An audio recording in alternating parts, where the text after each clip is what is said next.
(2008년) MB 정권 방송 장악의 망령이 봉인에서 풀려나 방송 점령의 칼을 휘두르고 있습니다. KBS 사장으로 내려꽂힌 박민 씨는 취임하자마자 9시 뉴스를 비롯한 여러 프로그램 진행자를 교체하고 더 라이브는 편성해서 빼버렸습니다. 진행자와 제작진이 시청자들에게 인사할 시간조차 주지 않은 일방적이고 폭력적인 조치였습니다. 쿠데타 세력의 방송사 접수 방식과 다를 게 없습니다. 방송법은 방송 편성의 자유와 독립, 제작의 자율성을 보장하라고 규정하고 있습니다. KBS 노사 단체 협약은 프로그램 개편 전에 제작진과 협의하고 긴급 편성 시에는 노조에 통보하도록 되어 있습니다. 법도, 단체 협약도 깡그리 무시해버렸습니다. 윤석열의 하수인, 정권이 보낸 점령군을 자임한 꼴입니다. KBS는 국민의 방송이지 박민의 방송이 아닙니다. KBS는 민심의 방송이지 윤심의 방송일 수는 없습니다. 노종면의 뉴발 시작합니다.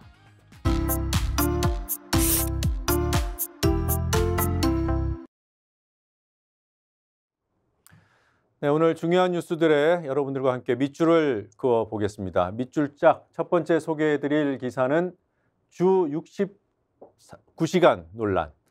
네, 윤석열 정부가 강력히 드라이브를 걸 것처럼 했던 주 69시간 근로제. 여러 논란을 낳았고 노동계뿐만 아니라 여러 시민들의 반발을 샀습니다. 결국 정부가 안 하기로 했습니다. 노사가 합의하는 경우에 예외적으로 유연화를 할 수 있다라는 여지를 남겼지만 이 내용을 보도한 대부분의 언론들이 사실상 물 건너 갔을 수 있다 이렇게 보고 있습니다. 한 발 물러섰다 조선일보 표현이고요. 한국일보 사실상 폐기, 그리고 동아일보 맹탕안을 던졌다. 맹탕이다. 자, 이에 대한 평가가 조금 다르긴 합니다. 사실상 폐기라고 한 한국일보는 민생과 직결된 사안이기 때문에 앞으로 시행착오가 없도록 더 신중하라 이렇게 요구하고 있습니다. 동아일보는 좀 아쉬웠던 모양입니다. 반대 여론에 부닥칠 때마다 책임을 회피할 수 있는 우회로를 찾기 바쁘면서 무슨 개혁을 하겠다는 건가라고 질타하고 있습니다. 주 69시간을 하면 노동 개혁이 됩니까? KBS 얘기해 보겠습니다. KBS 박민 사장, 사장 임명 과정에서도 여러 논란이 있었고요. 방송 경력이 전무한 문화일보 신문기자 출신이고요. 취임 첫날에 프로그램들을 막 날려버립니다. 편성해서 빼고 진행자 교체하고 그리고 또 대규모 인사를 단행하고 칼을 휘둘렀다고 경향신문이 표현했습니다. 시사 프로그램 더 라이브가 편성해서 삭제됐습니다. 사전에 조율하거나 협의하지 않고 그냥 빼버렸어요. 그리고 여당에서 국정감사장에서도 지목했던 주진우 라이브의 주진우 씨 하차시켜버렸고 최강시사 진행자 교체된 지 얼마 안 됐습니다. 근데 바로 교체해버렸습니다. 또 교체했고요. KBS의 메인 뉴스인 9시 뉴스의 진행자도 갑자기 내려가라고 통보를 해서 시청자들에게 마지막 인사도 할 기회를 뺏어버렸습니다. 그리고 대규모 인사를 단행했습니다. 고위 간부 인사 72명 규모의 인사를 했는데 경향신문이 이 기사 인사 내용을 봤더니 윤석열 대통령이 미국 가서 바이든 발언한 게 있잖아요. 그걸 날리면이라고 얘기했는데 이 논란이 오가는 와중에 KBS 내부의 대부분은 정부를 비판했고 또 일부는 날리면이 맞다고 옹호했는데 그랬던 사람들이 이번에 상당수가 영전됐다. 이번에 박민 씨의 칼을 휘두른 조치 그리고 인사 이걸 날렸다고 표현한 것은 아마 이런 부분에서 착안한 게 아닌가 한겨레 신문에 날렸다라는 제목이 올라왔습니다. 자, 박민 씨의 이러한 칼질은 과연 뭐 권한이 있는 건가요? 아니면은 문제는 없는 걸까요? 일단 방송법은 편성의 자유, 독립 그리고 제작 자율성을 보장하라고 규정하고 있습니다. 그리고 그 방송법에 따라서 편성 규약을 만들도록 돼 있고 그 편성 규약은 당연히 경영자는 지켜야 합니다. 그리고 지난해 KBS 노사가 단체 협약을 맺었어요. 법보다 우선하는 단체 협약입니다. 편성 제작 보도 책임자가 실무자의 의견을 충분히 존중하고 프로그램 개편 전에는 제작진과 협의하고 프로그램 긴급 편성할 경우에는 교섭 대표 노조에 통보하기로 한다. 이렇게 합의했습니다. 이런 절차 없이 사전에 합의하라는 게 아니에요. 협의를 하고 그다음에 일이 있으면 사전에 통보하고 최소한의 상호 존중의 제도입니다. 이것까지도 깡그리 무시해버렸다. 그래서 야당에서 이런 비판이 나옵니다. 군사 독재 시절을 연상케 한다. 쿠데타 세력이 이 권력기구들을 접수하면서 방송사도 함께 접수를 하잖아요. 총칼 들고 들어가서 바로 선언문 낭독하게 하고 진행자들 바꿔버리고 총칼만 안 들었지 실제로 쿠데타 세력이 하는 것처럼 했다. 이런 규정입니다. 점령이다. 방송 장악의 단계 이상 심각한 상황이다. 이렇게 판단하고 있습니다. 박민 씨는 누굴 믿고 저러는 걸까요? 물론 임명해 준 사람을 생각하지 않을 수 없겠죠. 이 임명해 준 사람, 대통령, 윤석열 대통령 강서구청장 보궐선거 이후에 뭐 바뀌었다 이런 얘기를 언론에서 억지로 만들어내고 있습니다만 언론관이 하나도 바뀌지 않았어요. 불변의 언론관. 매일 뭐 도스태핑 한다고 그러더니 트집 잡아서 중단시켜버리고 기자들 공식적인 인터뷰한 지 1년이 넘었습니다. 가짜뉴스 척결을 뭐 수시로 얘기하고 있어요. 가짜뉴스는 아무리 듣고 아무리 생각을 해도 정부의 비판적인 윤석열 정권의 비판적인 보도를 가짜뉴스라고 스스로들 규정하는 것이 아닌가 이렇게 의심할 수밖에 없습니다. 대통령은 여전히 가짜뉴스 언급을 반복하고 있습니다. 강서구청장 선거 끝나고도 한참이 지난 7일에 대통령은 바르게 살기 운동이라는 운동협의회라는 관변단체 전국대회에 참석해서 가짜뉴스 얘기를 또 했어요. 듣고 확인하시겠습니다. 바르게 살기 운동이 지금 가짜뉴스 추방에도 앞장서고 있는 것으로 압니다. 가짜뉴스 추방 운동이 우리의 인권과 민주정치를 확고하게 지켜줄 것이라고 믿습니다. 네. 박민 씨가 오늘 대국민 사과 기자회견을 했습니다. KBS 신임 사장으로서 그동안의 KBS가 불공정했다라고 대국민 사과를 했습니다. 공정, 불공정을 평가하고 입에 담을 자격이 있는 사람인가? 이 사람은 문화일보 기자 출신이고 논설위원을 하다가 그만두고 KBS 사장으로 자리를 옮겼기 때문에 많이 남아있어요. 판단할 근거들이. 그중 하나, 올해 4월에 쓴 칼럼을 보겠습니다.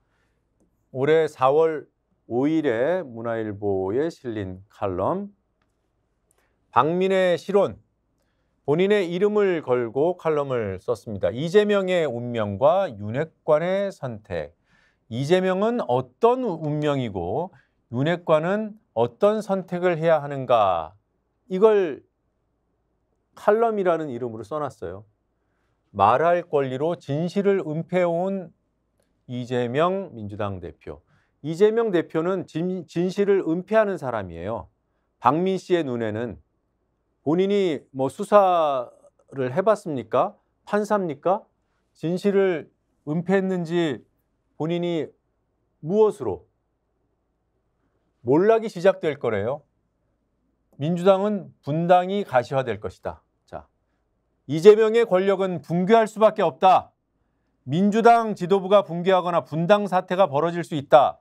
모든 일이 빛의 속도로 진행될 수 있다. 이쯤 되면 이건 뭐 전망이 아니라 고사를 지내는 겁니다. 제1야당에 대해서 얼마나 편향적인 시각을 갖고 있으면 이렇게 말도 안 되는 얘기를 전망처럼 쓰고 있습니까? 분당 사태가 벌어질 수 있다. 지금 여당의 상황이잖아요. 불과 반년 뒤면은 알게 되는 상황을 전망도 제대로 못하는, 전망 능력도 없는 사람, 편향에 갇혀 있으면 전망하기가 힘듭니다. 이 얘기를 아마 글로 보지 않고 제 얘기를 들었으면 에이 설마 하셨을 거예요. 이재명은 여러분들 영화 어벤져스 보셨습니까? 어벤져스의 빌런, 악당, 악마, 타노스와 같은 존재다. 손가락만 튀기면 우주 생명체의 절반을 날려버리는 괴물, 타노스. 이 빌런에 이재명을 비유했어요. 물론 앞에다가 보수 진영에선 그렇게 본다. 보수 진영 누가 이재명 대표 싫어할 수 있죠. 누가 빌런이라고 이렇게 얘기하던가요? 본인이 이런 얘기를 하고 싶은 거죠. 어벤져스 얘기를 하니까 어벤져스가 누군지 궁금해지시죠? 보수 진영의 어벤져스는 윤석열 대통령과 윤핵관들이다. 이런 사람이 이런 글을 이게 언론사 칼럼이라고 자기 이름 걸고 썼던 사람이에요. 이런 사람이 국민의 방송 KBS를 접수해서 KBS가 불공정했다. 지금 언론 현실을 보여주는 또 한 단면, 방심위원회, 방송통신심의위원회가 가짜뉴스 척결하겠다고 방통위와 더불어서 지금 방송사들을 압박하고 있습니다. 핑계로 잡은 것이 뉴스타파 보도인데 뉴스타파 보도에 대해서는 징계 의결을 하지 못했어요. 좀 이따 다시 한번 설명드리겠습니다. 그런데 뉴스타파 녹취록 보도, 신앙님 김만배 녹취록 이 내용 보도를 인용했던 방송사들에게 법정 최고 수위의 제재를 부과했습니다. 과징금을 때려버렸어요. 방송사에 따라서 금액 차이가 좀 납니다. MBC가 가장 큰 금액을 두드려 맞았습니다. MBC 뉴스데스크에 4,500만 원, MBC PD수첩 1,500만 원, KBS 뉴스9 3,000만 원, JTBC 뉴스룸 1,000만 원, YTN 뉴스가 있는 저녁 2,000만 원, 그리고 JTBC 보도국에 또 2,000만 원. 방심위가 뉴스타파의 보도를 인용했다고 이렇게 때렸어요. 그럼 뉴스타파 보도가 문제가 있다라는 결론을 내고 해야 되는 거잖아요. 뉴스타파 보도 심의 못했어요. 심의를 하려고 했죠. 그런데 징계 의결을 못하고 서울시로 떠넘겨버리고 그래서 권한이 없다는, 인터넷 언론은 심의할 수 없다는 이 원론으로 다시 돌아가게 만들고 있습니다. 스스로. 여기서 재밌는 건 YTN이 과징금 두드려 맞으니까 모든 대응을 열어놓고 검토할 계획이다라는 입장을 밝혔고요. MBC 사장명의 입장문을 내고 정당성이 결여됐다, 수용할 수 없다, 모든 방식을 통해서 되돌릴 것이다 라는 다소 강경한 입장을 나타냈습니다. 과징금 적지 않게 두드려 맞은 KBS, 박민 사장의 KBS는 아무 말도 하지 않았다.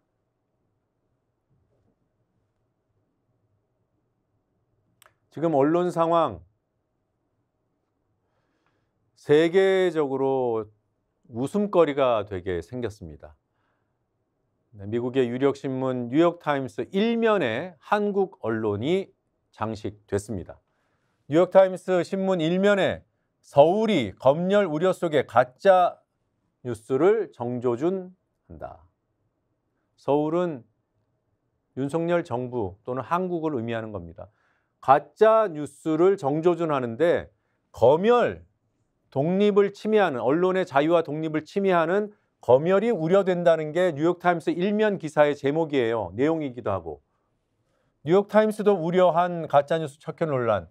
뉴욕타임스가 우려하니까 중앙일보가 씁니다.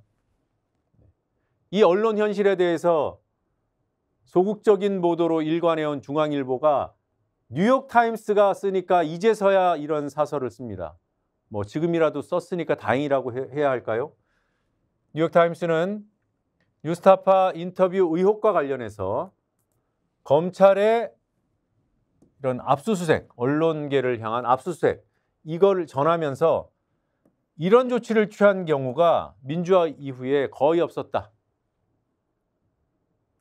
김기현 여당 대표 발언도 실렸습니다. 전 세계가 보고 있는 거예요.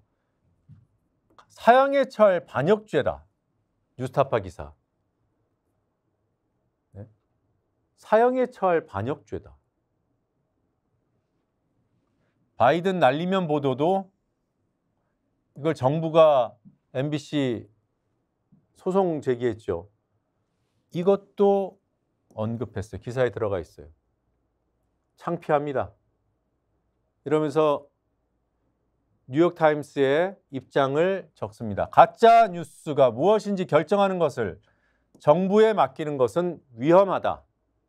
너무 당연한 문제 아닙니까? 자기들에게 불리한 뉴스를 가짜 뉴스라고 하기 쉬워요. 그런 유혹에 빠지기 쉽습니다. 그러니까 저희들이 볼 때 가짜 뉴스는 하나도 언급하지 않아요. 본인들한테 불편한 보도들을 꼬투리 잡아서 가짜 뉴스라고 하고 어떤 거는 그냥 싸잡아서 가짜 뉴스라고 하고 그러고 있는 겁니다. 지난달 한국에 온 뉴욕타임스의 아서 슐츠버거 회장, 서울대 강연에서 이렇게 얘기했습니다. 가짜 뉴스의 역사, 나치, 스탈린 소련 이런 독재 정권에서 유래를 찾는다. 굉장히 음흉한 표현이다. 겉은 가짜 뉴스라고 하지만 속내는 비판적인 언론을 잡겠다, 재갈을 물리겠다 이런 겁니다. 보수적인 판사 출신 이종석 헌법재판소장 후보자 어제 청문회가 열렸습니다. 여러 가지 논란들, 위장전입 의혹 사실로 시인하고 사과했습니다. 그 밖에 임기가 얼마 안 될 수도 있는데 이걸 나중에 또 연임시키는 거 아니냐 이런 의문들이 제기되고 있죠. 거기에 대한 입장을 표명하라고 하는데 명확한 입장을 표하지 않았고 제가 오늘 이 기사를 여러분들과 함께 공유하고자 하는 이유는 이런 이종석 헌재소장 후보자도 언론 문제에 대해서는 자기 입장을 이렇게 밝혔습니다. 가짜뉴스 심의 전담센터, 방심위가 지금 내걸고 있는, 방통위가 밀고 있는 이 가짜뉴스 척결, 언론 자유를 침해하는 행정권한의 행사는 부적절하다. 이 가짜뉴스 심의센터 설치 자체가 위헌 논란에 쌓여 있습니다. 그리고 언론인, 언론사에 대한 압수수색 자제하라. 이런 입장을 밝혀요. 간단하게 한번 들어보시죠. 방심위에서 가짜뉴스 심의센터라고 하는 걸 만들겠다고 해서 논란이 되고 있습니다. 근데 논란의 포인트는요. 기존에 우리가 가짜뉴스라고 했던 허위 조작 정보뿐만이 아니라 언론 보도, 그중에서 또 방송을 지금 심의하겠다라고 하는 내용이 들어가 있어서 지금 논란이 되고 있거든요. 불명확한 내용을 사신 것으로 하는 방송, 이것도 지금 심의하겠다라고 보도자료에 명시했거든요. 이거에 대해서 후보자님 어떻게 생각하십니까? 언론의 자유를 침해하는 이제 뭐 행정 권한의 어떤 행사나 이것은 적절하지 않다고 저는 생각합니다. 자, 언론사에 대한 압수수색이 굉장히 많습니다. 여기에 대한 문제의식이 있으십니까? 결국 그것이 압수수색 자체가 아니라 또 다른 자유나 기본권을 침해할 우려가 있다면 자제하는 것이 맞다고 생각합니다. 네. 어제 고발사주 사건 공판이 열렸습니다. 거기에 현직 기자가 증인으로 출석을 했습니다. 고발사주 사건. 여기 피의자는 현직 검사입니다. 손준성 검사. 민주당이 탄핵을 추진하는 검사 2명 중에 1명입니다. 한 사람은 이정섭 수원지검 2차장 검사. 그리고 1명 대구 고검의 차장 검사인 손준성, 검사장으로 승진된 지 얼마 안 됐습니다. 이 손준성 검사가 고발 사주 의혹의 핵심 당사자예요. 2020년 총선을 앞두고 당시 야당이었던 미래통합당, 지금 국민의힘의 전신이죠. 미래통합당 김웅 의원, 지금 국민의힘 의원인 김웅 의원에게 모처에서 고발장이 넘어옵니다. 텔레그램으로 넘어와서 이걸 당내 인사들 누구에겐가로 전달하는 역할을 김웅 의원이 했어요. 그것은 사실로 확인됐습니다.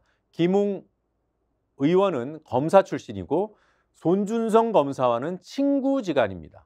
그리고 김웅 의원이 다시 전달한 그 문자 메시지에 손준성 보냄이라고 명확하게 찍혀 있었어요.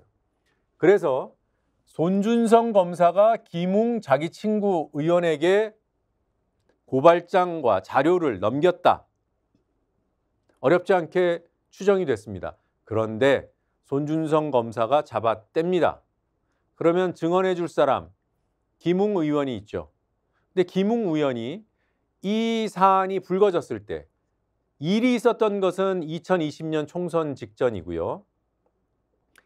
그때 그 일이 있었다고 보도된 것은 2021년, 그로부터 이제 일이 발생한 지 1년여 뒤인 2021년 9월입니다. 그 무렵에 CBS 기자가 김웅 의원한테 손준성한테 받았다고 알려진 김웅 의원한테 확인 취재를 했어요. 전화 통화를 했습니다. 그때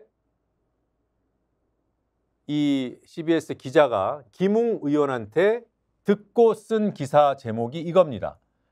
김웅 의원, 손준성한테 자료를 받아서 당에 전달한 것 같다라고 말했다라고 보도했습니다. 단독 보도를 했습니다. 무슨 얘기를 듣고 이렇게 썼을까요? 그 얘기를 어제 법정에서 상세히 증언했습니다. 무슨 얘기인지 보시죠. 권 기자는 김웅이 자, 내가 우리 손준성한테 전달받아서 보냈다고 하면 편해질 텐데 그럼 친구인 손준성도 곤란해지고, 이 손준성은 윤석열 당시 검찰총장의 최측근이고 뭐 이른바 보좌 역을 하고 있었어요.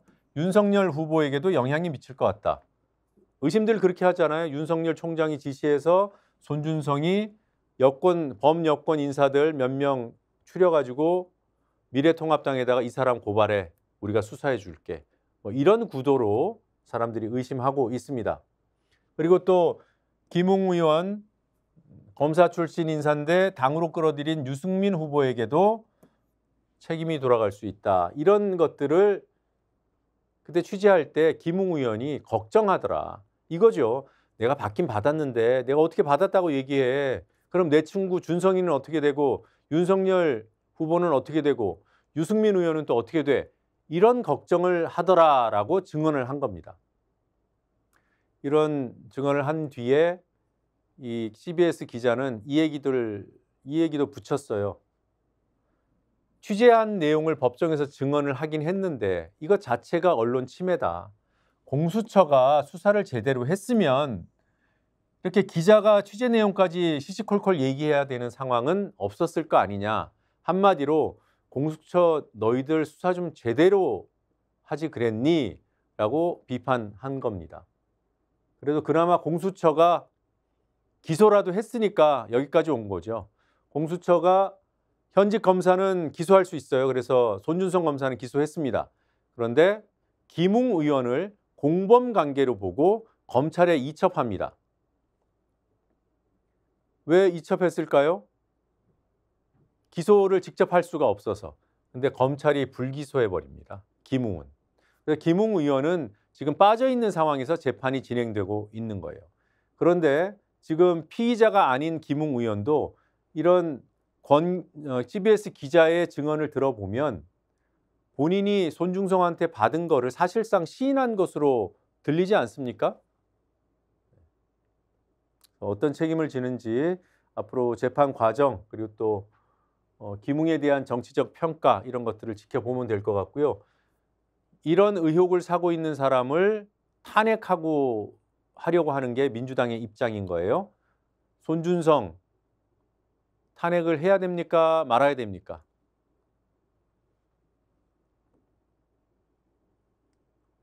검찰공화국, 검찰 카르텔 이런 얘기들을 종종 듣습니다.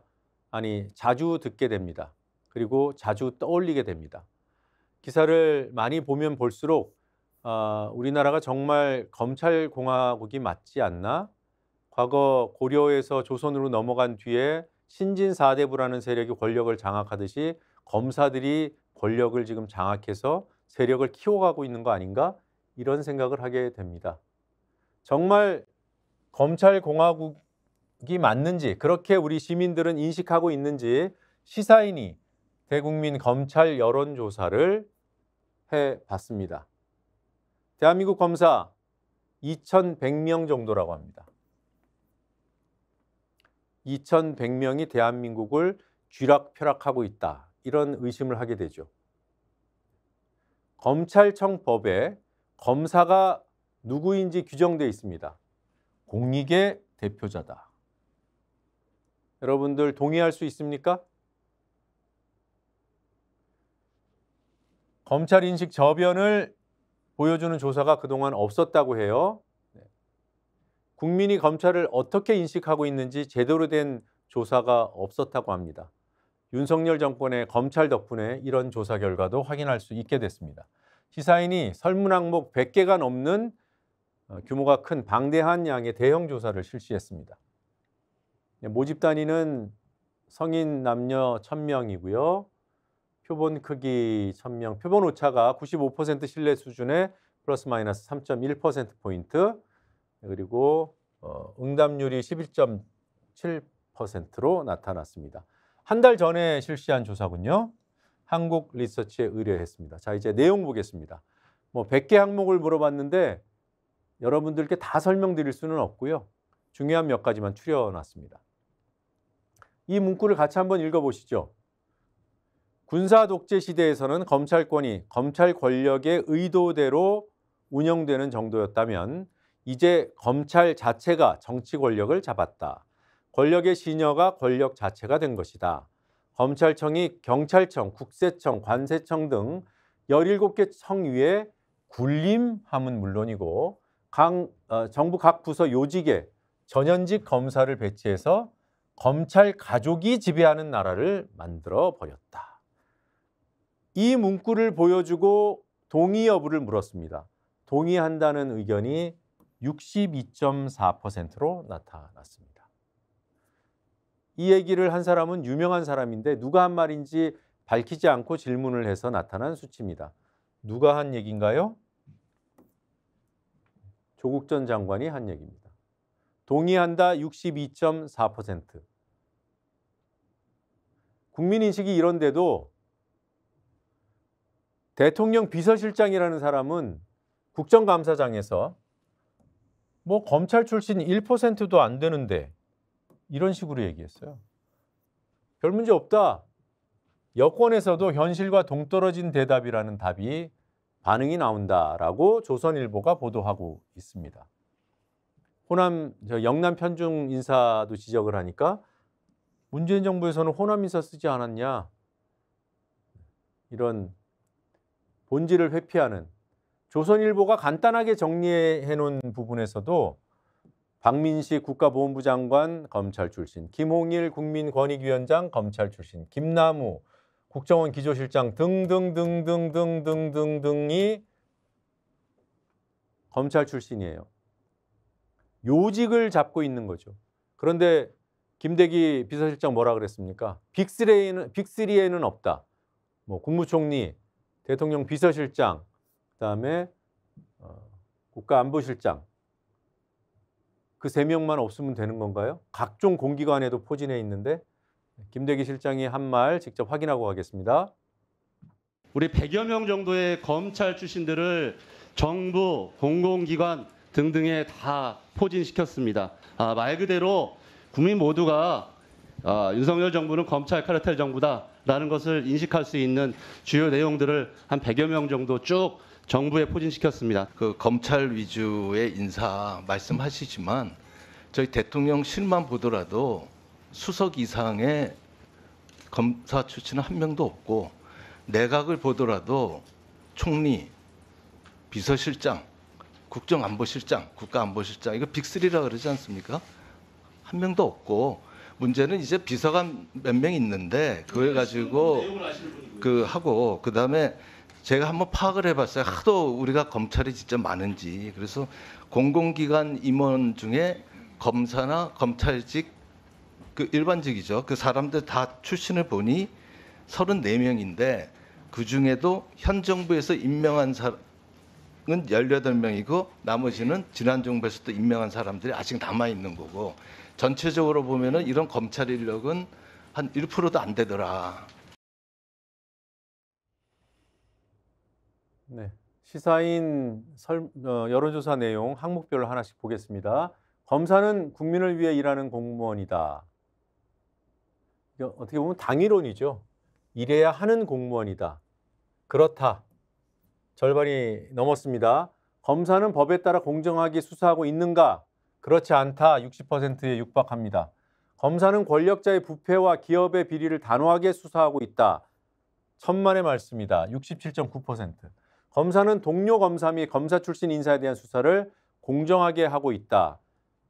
그러면 김웅 봐줬겠어요? 77.1%.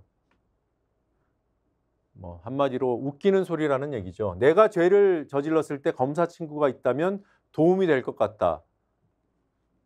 땡큐. 뭐 이런 식의 인식을 가지고 있습니다. 검찰에 대한 이미지 권위적이다. 87.3%. 권력 지향적이다. 뭐 비슷합니다.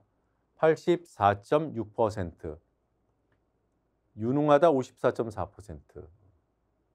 물론 모든 검사가 이렇지는 않겠지만 일반 시민들이 갖고 있는 일반적인 인식 수준이 이렇다는 겁니다. 검찰 사회는 우리가 왜 이렇게 비춰지고 있지라고 반성하는 계기로 삼았으면 좋겠어요. 검찰에 대한 이미지가 나빠진 사건들이 있을 겁니다.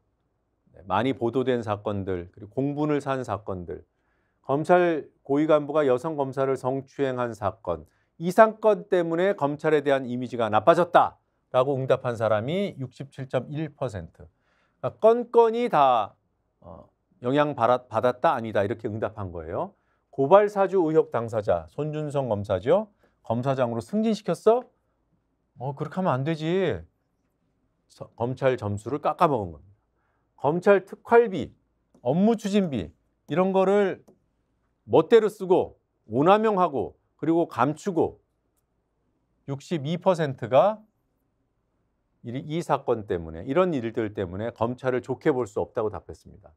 그 밖에 김학의 전 법무부 차관의 별장 성접대 의혹 사건 처벌도 못하고 나중에라도 잡아 가두려고 했던 사람들은 뭐 절차 어겼다고 해서 징계하고 수사하고 김건희 여사 회사에 기업이 대가성 협찬을 했다는 의혹을 무혐의 처분한 일 이것뿐이겠습니까? 도이치모터스, 양평 특혜 의혹 이런 것들이 좋은 영향을 미칠 리가 없죠. 이렇습니다. 비교적 최근에 일어났던 사건들이 검찰 인식을 나쁘게 만드는데 역할을 한 것 같아요. 이 검찰 고위 간부가 여성 검사를 성추행한 일, 당사자가 용기를 내서 폭로해서 세상에 알려졌습니다. 서지현 검사 사건. 검찰 이미지가 나빠진 사건 1위는 아까 말씀드린 대로 서지현 검사 사건인데 이건 진보 응답자와 보수층의 응답자가 골고루 많이 꼽은 사례였어요. 그런데 진보층의 경우에는 특수활동비 부정사용 의혹에 대한 응답이 압도적으로 높았습니다. 이 사건에 영향을 받았다. 내가 검찰에 대한 인식을 갖는 데 있어서 그게 특활비 문제였습니다. 86.9%. 반면에 보수층은 서지현 검사 사건을 60% 정도 꼽았어요. 이것 때문에 검찰을 좋게 보지 않는다라고. 그래서 이 서지현 검사 건이 1위, 전체 1위가 된 거는 보수 쪽이 이 정도였고 진보 쪽에서도 비중 있게 선택을 했고 그랬습니다. 그리고 아까 말씀드린 대로 2, 3, 5위, 김건희 여사 사건 등 다 올해 벌어진 일들입니다.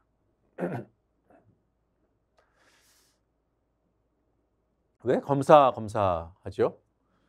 일단 보면 공무원인데 다른 공무원들보다 대우가 좋습니다. 열심히 사시 보고 들어갔으니까 그럴만하다. 행시도 같이 어렵죠. 행시 보고 들어간 사람들은 5급이에요. 그런데 사시를 보고 임용이 되면 3급이에요. 그래서 판검사 하는 겁니다. 그리고 이 검찰 2,100명밖에 안 되는 이 단일 조직에 차관급 대우를 받는 사람이 40-50명이다. 검사장. 손준성 검사가 검사장 됐잖아요. 기소된 사람인데도. 그리고 특활비 문제에서 보듯이 돈을 막 펑펑 써도 돼요. 그리고 감시를 안 하니까 뭐 제출하라 그래도 안 내고 기밀 유지해야 한다 그러고 돈도 막 쓰고 높은 자리 사람들도 많고 처음부터 높은 대우 받고 자, 그럴만한 조직인가? 라고 묻는 겁니다.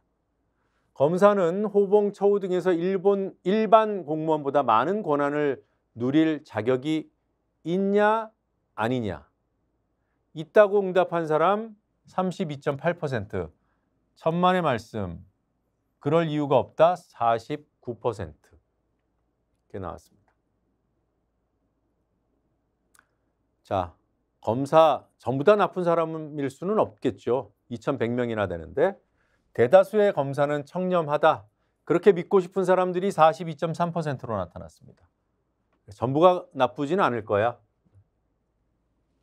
범죄를 수사하는 업무의 특성상 검찰이 쓰는 비용에 엄격한 기준을 적용하기는 어렵다. 이렇게 막 공개하라고 이렇게 요구할 수는 없다. 그렇게 동의해 주는 사람.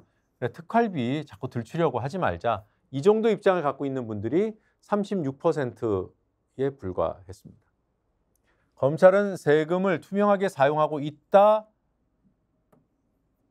5명 중에 1명밖에 그렇게 안 믿어요. 다 의심하고 있는 겁니다. 검찰과 언론은 서로 긴밀한 유착 관계에 있다. 검언 유착. 63%가 그렇다고 생각합니다. 김만배 허위 인터뷰 수사하기 위해서 압수수색한 것은 정당하다. 46.4%. 이게 허위 인터뷰라는 전제가 들어가 있으면 뭐 허위 사실 밝혀내야지 이런 답을 할 수 있겠죠. 그래서 이 정도로 나온 것으로 저는 이해가 됩니다. 검찰이 언론에 제공하는 정보는 신뢰할 만하다. 믿지 않아요. 지금 허위 인터뷰 검찰이 제공하는 정보를 가지고 판단하는 거잖아요. 그러니까 이 두 결과가 조금 상충됩니다만 설문의 이 문항의 특성이 그렇습니다. 자, 검찰과 언론은 서로 긴밀한 유착 관계에 있고 검찰이 언론에 제공하는 정보가 많아요. 근데 일반 국민은 신뢰하지 않지요. 그런데 기자들은 찰떡같이 믿고 철석같이 믿고 피의사실 공표 흘리기 이걸 다 받아 써줍니다. 검찰에 놀아나는 언론. 일반 시민들은 이렇게 경계하는데.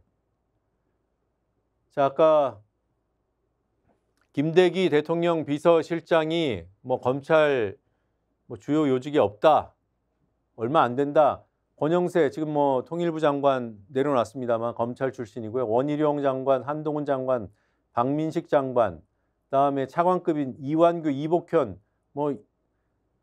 숫자도 숫자지만 왜 국가보훈부 장관을 검사 출신이 하냐는 얘기입니다.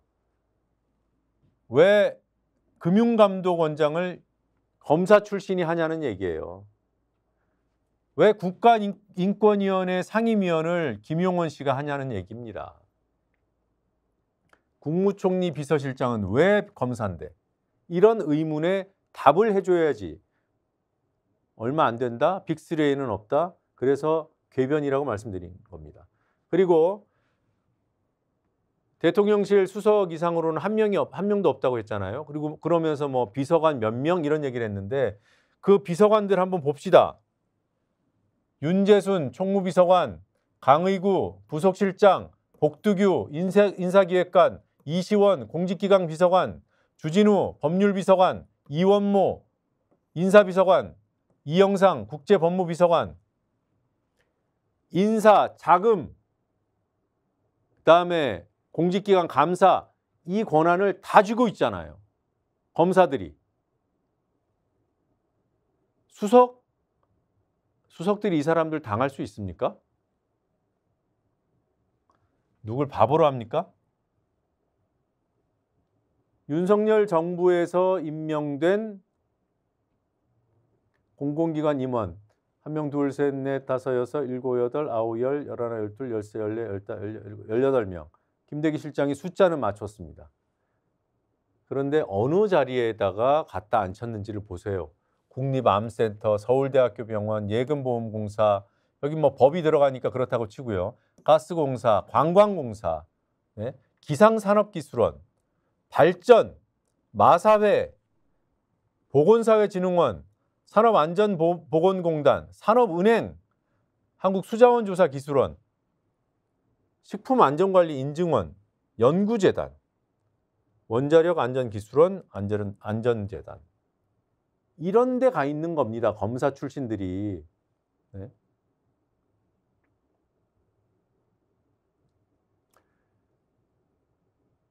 윤석열 대통령의 등장으로 검찰에 대한 인식이 더 좋아졌습니까? No, 아니다. 72.8%가 나빠졌대요. 윤석열 대통령 때문에. 윤석열 정부 이후 검사 출신이 정부의 중요한 직책에 많이 진출하는 것은 바람직하다? 그렇게 보는 사람이 있겠습니까? 72.7%가 아니라고 얘기합니다. 윤석열 정부 이후에 검찰은 정부와 여당에 대해서 공정하게 수사하고 있다? 66.6%가 아니다. 편파 수사를 하고 있다고 보는 거죠. 그렇게 보이고 윤석열 후보가 대통령이 된 것은 그가 유능하고 정의로워서 천만의 말씀 66.5%. 윤석열 정부 이후 검찰은 야당과 시민단체 등에 대해서 공정하게 수사하고 있다. 천만의 말씀. 여당에 대한 수사를 공정하게 하지 않는다라는 것과 같은 얘기죠. 윤석열 정부가 검찰 독재를 하고 있다는 야당의 주장에 동의하지 않아. 아니 나는 동의해. 57.5%. 내년 총선입니다. 검사 출신들 입법부로까지 대거 진출할 것이라는 우려가 나오고 있습니다. 출마 찬성한다? No. 69.8%. 대선까지 물어봤습니다. 검사 출신 후보가 나오면 지지하지 않는다? 65.5%. 한동훈 장관이 지금 뭐 여권의 대선 주자처럼 이렇게 보도가 되는데 그가 유능하고 정의롭기 때문이다? 그렇지 않다. 61.6%.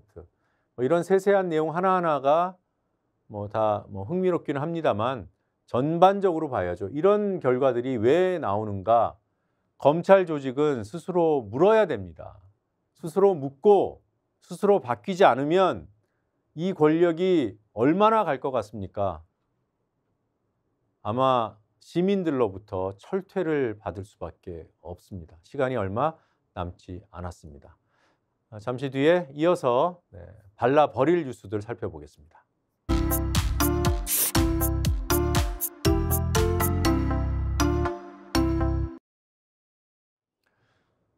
네, 관련 소식은 앞서서 전해드렸습니다. KBS 상황, 박민 KBS 신임 사장이 기자회견을 굳이 해서 그동안에 KBS가 불공정했다면서 대국민 사과라는 걸 했습니다. 그런데 그거 한다고 예고 기사를 중앙일보가 써줬는데요. 박민 KBS 사장이 회견을 하는데 그게 혁신회견이에요? 이게 혁신회견인지 윤 대통령한테 KBS를 헌납하는 회견인지 방송을 점령했다고 신고하는 대국민 신고하는 회견인지 그걸 왜 멋대로 혁신이라고 규정을 합니까? 중앙일보가.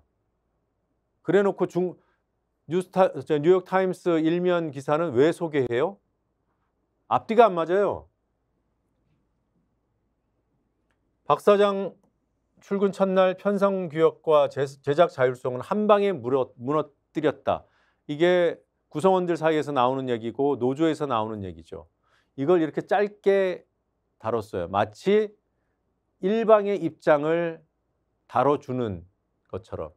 이거는 아주 추상적인 얘기죠. 방송법 뭘 어겼고 편성규약 뭘 어겼고 단체협약 뭘 어겼는지 입장 다 냈는데 이걸 이렇게 뭉뚱그립니까? 뭐하러 실어줍니까? 조선일보 기사도 마찬가지예요. 이렇게 중앙일보처럼 이런 단어를 쓰진 않았지만 여기 어디에도 구성원들이 왜 문제라고 지적을 하는지 편성 자유와 독립을 침해한 것이라고 주장했다. 딱 이걸로 끝이에요. 아까 말씀드렸죠? KBS 단체 협약에 제작 책임자들은 방송 보도 제작 책임자들은 실무자와 사전에 협의해야 합니다. 그리고 긴급 편성을 할 경우에는 노조에 사전에 통보를 해줘야 돼요. 그게 단체 협약으로 약속돼 있어요. 방송법은 편성, 독립, 자유, 제작 자율성을 보장하라고 규정하고 있습니다. 그래서 노조에서는 단체 협약 어겼고 방송법에 근거한 편성 규약 어겼고 방송법도 어겼다라고 주장하는 겁니다. 그런 내용들이 이 기사에는 없습니다. 심지어 혁신 말도 안 되는 거죠. 이 기사는 왜 문제인가? 이 부분이 문제입니다. 방심위가 허위 인터뷰를 인용했다는 이유로 방송사에 과징금을 물리는데 허위 인터뷰 이게 뉴스타파의 대선 직전 보도예요. 그걸 MBC, KBS, JTBC, YTN 등이 인용 보도했죠. 수많은 언론사들이 지금 언급되지 않은 인터넷 매체 신문들 상당수가 인용 보도했습니다. 그런데 방송사만 방심위가 심의한다고 하니까 방송사들한테 과징금을 물렸어요. 형평에도 맞지 않아요. 그런데 이 기사에서 제가 문제 삼는 거는 허위 인터뷰를 인용했다는 방심위의 시각을 세계일보가 왜 그대로 받아 쓰냐는 거예요. 세계일보는 그 뉴스타파 보도가 허위인지 확인했습니까? 그 근거 지금 제시할 수 있어요? 이 기자는 이게 허위인 줄 알고 판단하고 이렇게 기사 제목을 쓰는 건가요? 뉴스타파를 인용했다는 이유로 과징금을 물렸어요. 그리고 그 허위라고 판단하는 거는 검찰의 판단이고 방심위의 판단이 방심위 여당 추천위원들의 판단이에요. 근데 기사 제목에 왜 허위 인터뷰 인용이라고 이렇게 표현을 하죠? 다른 기사에서도 단정하는 기사들이 여러 건 보였습니다. 이 기사는 특별히 크게 문제가 있어서 여러분들께 보여드리는 건 아니고 기사를 좀 잘 봐야 된다. 아니면 자칫 착각할 수 있다. 오세훈 시장을 만난 구리시장 특별자치시로 서울 편입을 제안했다. 네. 김포만 편입 아니야. 우리도 편입하고 싶어. 그러면서 오세훈 서울시장과 구리시장이 악수하는 사진을 배치했어요. 그리고 공동 연구를 한다는 얘기가 있고 뭔가 합의해서 뭘 준비하는 것 같잖아요. 이 공동 연구라는 말에 정치적인 의미를 파악할 수 있도록 기사를 써줘야 돼요. 그런데 그냥 이렇게 써버렸어요. 여기 거짓말은 없어요. 공동 연구. 오세훈 시장 입장에서 지금 매우 곤란합니다. 갑자기 김포시 편입 얘기가 나오더니 다른 데도 같이 하겠다고 막 나서요. 오세훈 시장의 시간 벌기 일종의 작전, 솔루션입니다. 그래 지금부터 한번 연구해보자. 기한도 없고 기약도 없고 이건 지금 이 편입 문제가 총선 카드로 나왔기 때문에 총선을 넘기겠다는 거예요. 오세훈 시장이 본인이 부담질 약속을 할 수가 없어서 자, 추진하자, 적극 추진하자 이런 얘기를 못 하는 거죠. 그러니까 공동 연구라는 자, 지금부터 한번 그래 살펴보자. 이 얘기는 안 하겠다는 얘기입니다. 자, 오늘 발라 버릴 뉴스. 이 기사가 신문 다른 면에 나왔으면 문제가 안 될 수도 있어요. 조선일보 오늘자 1면에 실린 사진입니다. 오늘자 1면에 실렸습니다. 1면에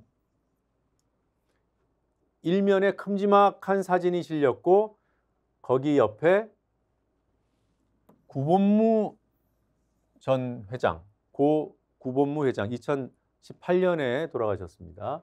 구본무 회장과 약속을 지켰다.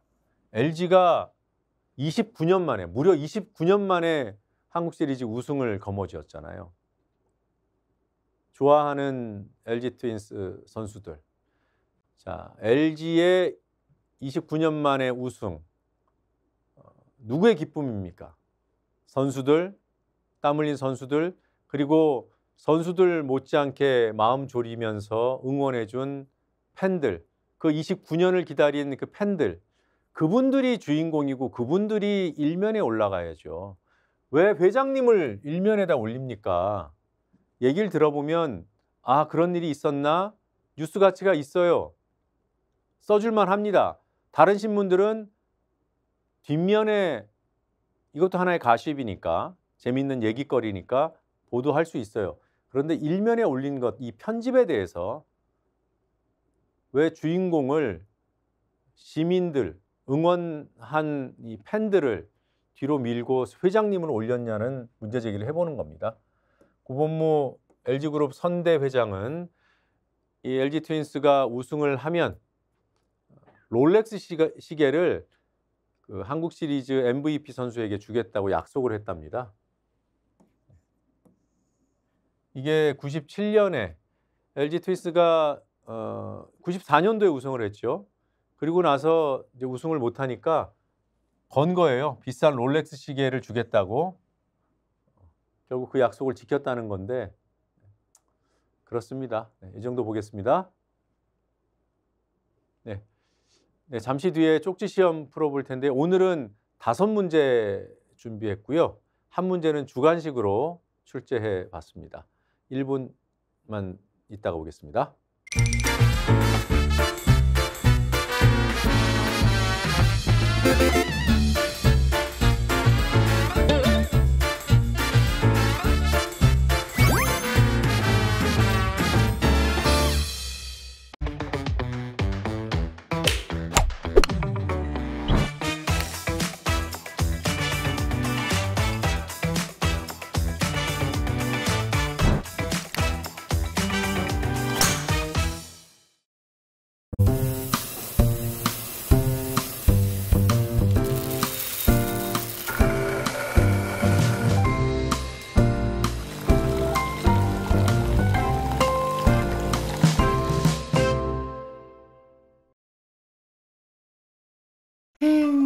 회식은 좋은데 술이 걱정이네. 술 걱정 말고 술 편한 어허.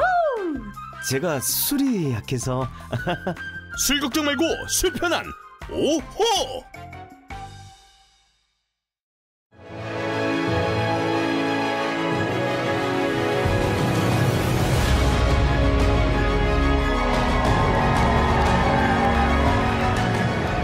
여러분 안녕하십니까, 배봉입니다. 박준영의 마키아벨리, 박시동의 경제 본색, 조정면의 뉴발 시작하겠습니다.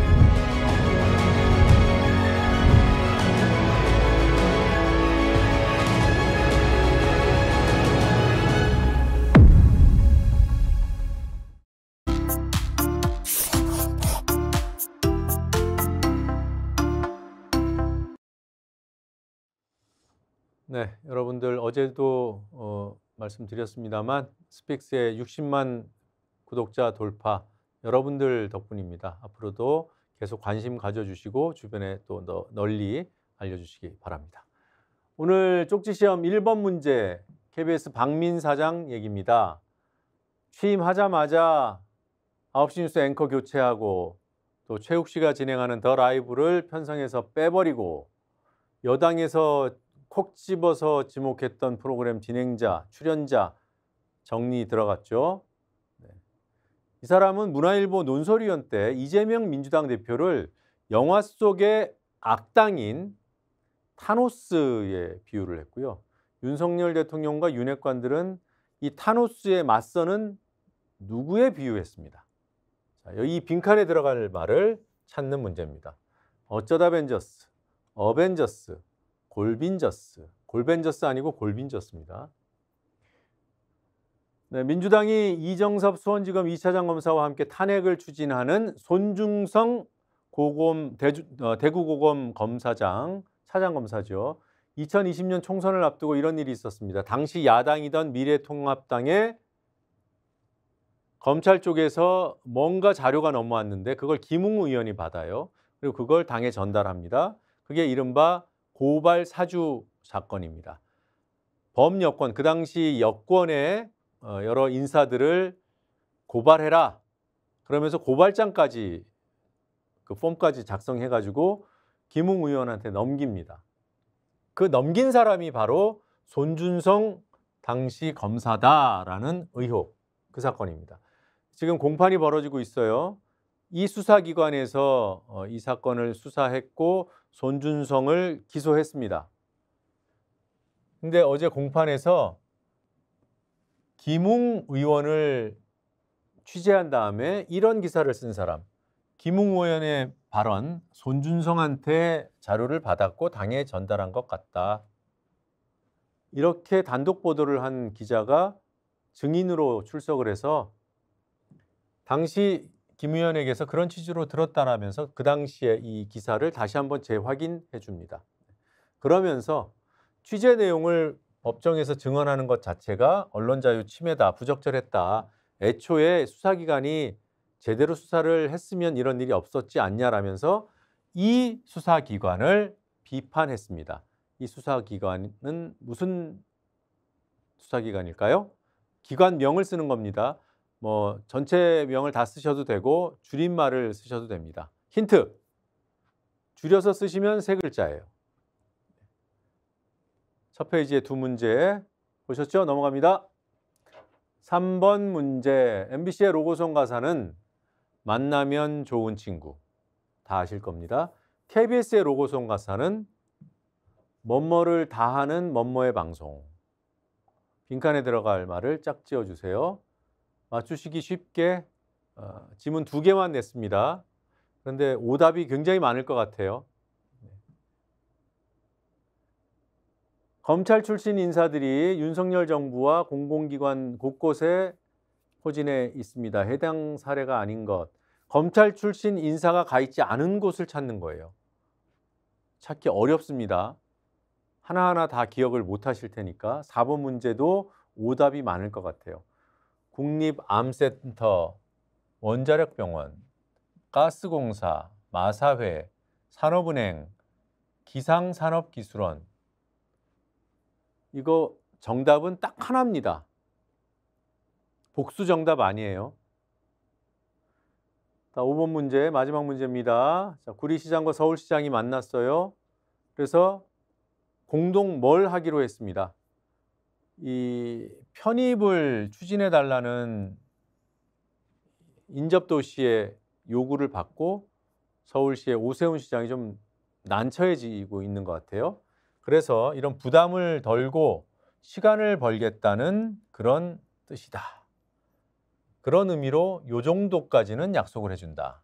뭘 하자는 걸까요? 공동 연말을 하자. 공동 연구를 하자. 공동 연기를 하자. 공동 연수를 하자. 전부 5문제, 한 문제는 주관식이었습니다. 댓글창에 답을 적어주시기 바랍니다. 오답도 적극적으로 환영합니다. 물론 선물은 정답을 다 맞추셔야 드릴 수 있습니다. 주관식이 있어서 답이 좀 늦게 올라올 줄 알았는데 아이고 빨리 쓰셨네요. 이공수처 162 252 222 오늘은 정답이 많이 갈립니다. 좀 어려웠나 봐요. 네. 3번에 1을 선택해 주신 분들이 많네요. 충성을 다하는 박민의 방송. 네.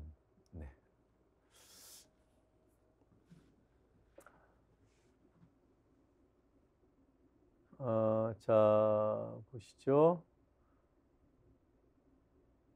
뒷장은 222가 정답이에요. 근데 162로 쓰신 분, 자, 3번 문제를 1번으로 쓰신 분들은 이게 진짜 정답일 수 있어서 1번도 정답 처리를 해드리겠습니다. 그래서 3, 4, 5번은 222로 쓰시거나 122로 쓰신 분들은 다 정답으로 처리해 드리겠습니다. 그러니까 2공수처 122 또는 2공수처 222 전부 정답으로 처리해 드리겠습니다. 자, 누가 가장 먼저 올리셨나요?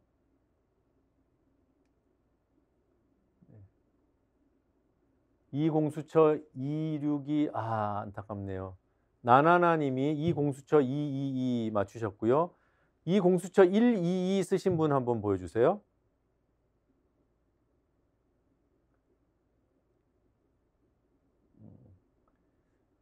3번 문제를 1번으로 쓰신 분들은 많은데 4번에서 틀려버렸네요.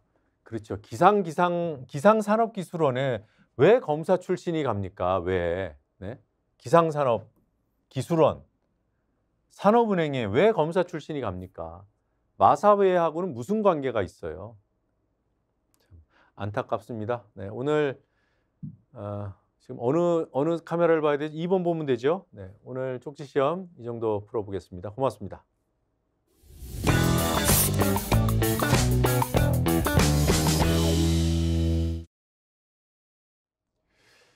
SNS 통신문, 네, 종이빨대. 종이빨대를 만들어 온 분들이 있습니다. 정부를 믿고 정부가 이 플라스틱 빨대 사용을 금지하기로 했기 때문에 그 일정에 맞춰서 생산을 해왔어요. 종이빨대로 대체될 것이라고 믿고 발주가 취소됩니다. 왜? 정책이 바뀌었기 때문에 정부가 종이컵, 종이빨대 사용 안 해도 되게 입장을 바꿔버렸어요. 누가 씁니까? 그냥 있는 거 쓰죠. 재고가 수천만 개랍니다. 정부가 뒤통수를 때렸다. 사장님들의 울분. 그래서 어제 정부 세종청사 앞에서 사장님들이 애써 만든 종이 빨대들을 들고 와서 이렇게 버리는 항의 행사를 했습니다. 돈 들여서 만든 것을 이렇게 버릴 때 얼마나 속이 탈까요? 밑에는 한겨레 신문 기사인데요. 이분들이 호소합니다. 종이 빨대를 계속해서 사용해 주시길 부탁한다. 정부를 믿을 수 없으니 지금 이 카페를 하시는 분들이나 종이 빨대를 쓸 수 있는 곳에서 좀 써달라, 주문을 넣어달라 이렇게 호소를 하고 있습니다. 자, 우리 국내 종이 빨대 업체들이 만들어 놓은 걸 이 재고를 소진을 못해서 만약에 도산을 하게 되면 결국은 품질이 낮은 수입산 빨대가 들어오게 된다. 나중에 정책이 바로잡혀지더라도 그때가 되면 늦는다는 얘기죠. 그래서 오늘 SNS 통신문 이렇게 여러분들께 말씀드립니다. 울분에 공감을 하신다면 이분들의 호소에도 귀를 기울여 주시기 바랍니다. 네, 오늘 순서는 여기까지고요. 메모장에 낙서 아닌 낙서를 해보겠습니다. 고맙습니다.